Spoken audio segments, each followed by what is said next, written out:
एहो करे जा तू कोरावा में आब बनल बा मुंड तो न बहिया छोराब। अरे हटी जी, अरे काहे भागतारू हो? का करी? एहो करे जा तू कोरावा में आब अपना बलमुआ के ना तोर पाब। सुनी ना, दर्द से फाटे का पर पियावा, तोहरा तो सुझाता प्यार पियावा। तो छोड़ता ना, तो छुआ नहीं छोड़ता ना डार पियावा। फिर से धरई बा बुखार पियावा। अरे हटियो ने। Brand recording studio music by Gaurav Roshan.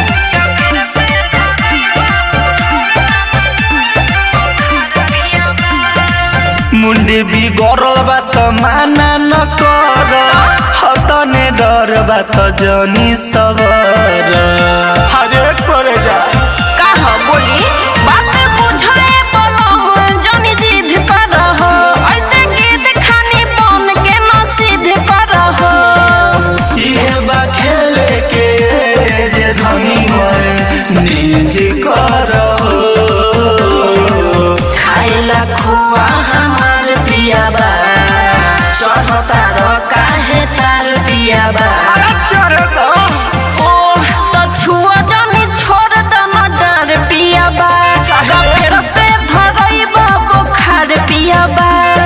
Manage कर।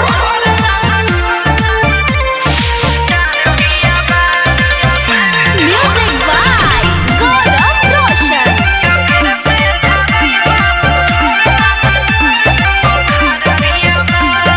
रोहन बिगहरल जाता ए राजा, एले निमन रही कटिए के खा जा। हर जान लेबो काहो।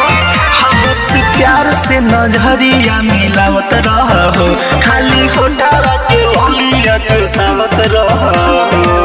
कर रहन में सुधार पियाबा, सोनी दिलीप हो हमार पियाबा।